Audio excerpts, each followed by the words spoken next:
बसरा में एक आदमी था, मुगीरा उसका नाम था, और उसे कहते थे मुगीरा मुश्की। मुश्क किसे कहते हैं? खुशबू को। मुश्क किसे कहते हैं? खुशबू को। मुगीरा मुश्की, उनका नाम ही मुश्की पड़ गया था, मुगीरा खुशबू वाला। कोई आलिम नहीं था, ज़ाहिरी तौर पर देखने में कोई अल्लाह का वली नज़र नहीं आता था कि जिसने कोई बड़े चिल्ले परहेजगारियाँ और तकवे इख्तियार किए हों। एक आम इंसान था, कपड़े की दुकान पे काम करता था, मुगीरा मुश्की उसे कहा जाता था। अब जिससे भी वो मिलता उसके जिस्म से खुशबू आती। किसी ने पूछा, भाई ये क्या मामला है? हम तो खुशबुएं लगाते हैं, 1-2 घंटे के बाद हमारी खुशबू ख़त्म हो जाती है, लेकिन तेरी अजीब खुशबू है, नौजवानी की उम्र है और जो भी तेरे साथ मिलता है उसे खुशबू आती है। भाई ये खुशबुएं कहाँ से आई? वो उसने अपना फिर वाक़या बयान किया। कहने लगा, मैं कपड़े की दुकान पे काम करता था, मुख्तलिफ औरतें कपड़े की दुकान पे कपड़ा लेने के लिए आती। एक मरतबा एक अमीर घराने की औरत कपड़ा ख़रीदने के लिए आई और अल्लाह रब्बुल इज़्ज़त ने मुझे हुस्न व जमाल और शक्ल व शुबाहत भी अता की थी।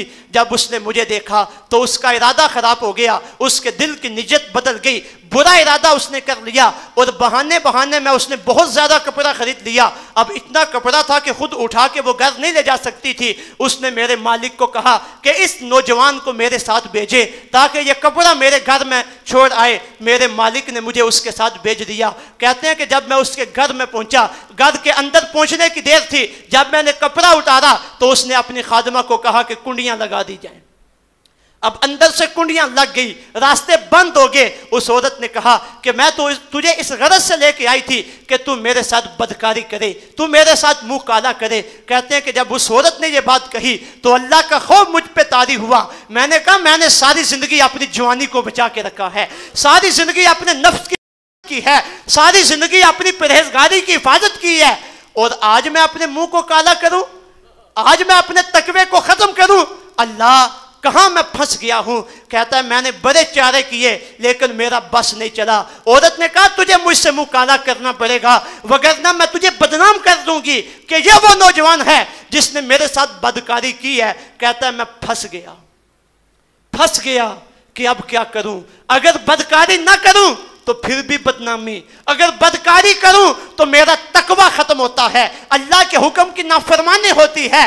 कहते हैं, मैंने अल्लाह से दुआ मांगी, अल्लाह अब तूने करम नवाजी करनी है। मैंने तेरे ऑर्डर पे चलते हुए अपने आप को पाक रखा, तेरे ऑर्डर पे चलते हुए अपने आप को साफ रखा। आज तेरी दस्तगीरी के बगैर मेरा गुजारा नहीं हो सकता। कहीं ऐसा ना हो कि मेरी शर्मो हया जाती रहे, मेरा तकवा परहेजगारी जाती रहे।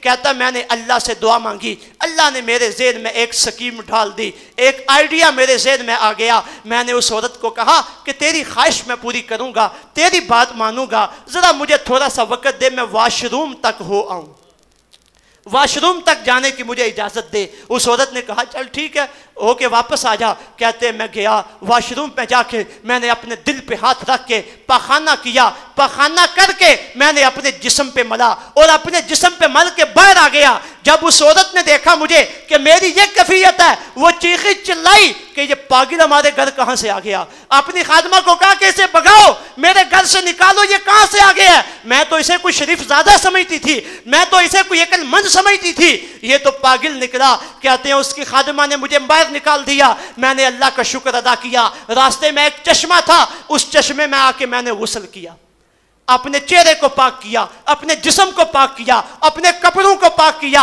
और पाक करके अल्लाह का शुक्र अदा किया। अल्लाह, तेरी करम नवाजी है कि तूने मेरे ज़हन में ख्याल डाला।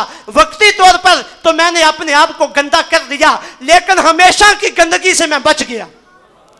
वक्ती तौर पे गंदा हो गया, हमेशा की गंदगी से बच गया।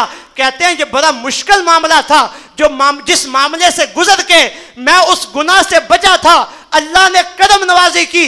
जो ही मैंने गुस्ल किया, क्योंकि मैंने बदबू को बर्दाश्त किया था, अल्लाह ने करम नवाजी की, इसके बदले में मेरे जिस्म में खुशबू को पैदा फरमा दिया, मेरे जिस्म में खुशबू पैदा होगी।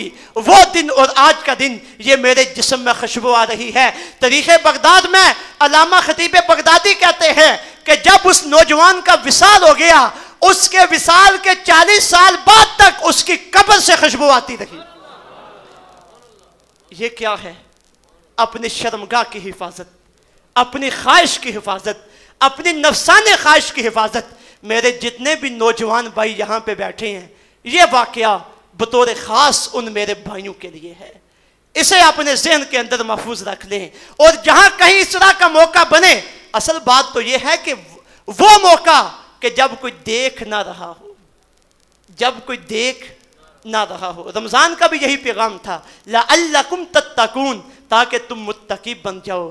دوپہر کے وقت روزہ رکھا ہے، بند کمرے میں بھی کچھ کھاتے نہیں تھے، پیتے نہیں تھے، اللہ سے ڈرتے ہوئے کہ اللہ رب العزت کے لیے روزہ رکھا ہوا ہے، تو جب بھی گناہ کرنے کا وقت آئے تو اس چیز کو پیش نظر رکھنا ہے۔ اور آقا علیہ الصلوۃ والسلام کا ارشاد گرامی ہے، وہ نوجوان جسے کوئی حسن و جمال اور حسب و نسب والی عورت دعوت گناہ دے اور وہ کہے میں اللہ سے ڈرتا ہوں، اور یہ کہہ کہ گناہ سے رک جائے، حضور ارشاد فرماتے ہیں کل قیامت کے دن اللہ اسے اپنے عرش کا ٹھنڈا سایہ عطا فرمائیں گے۔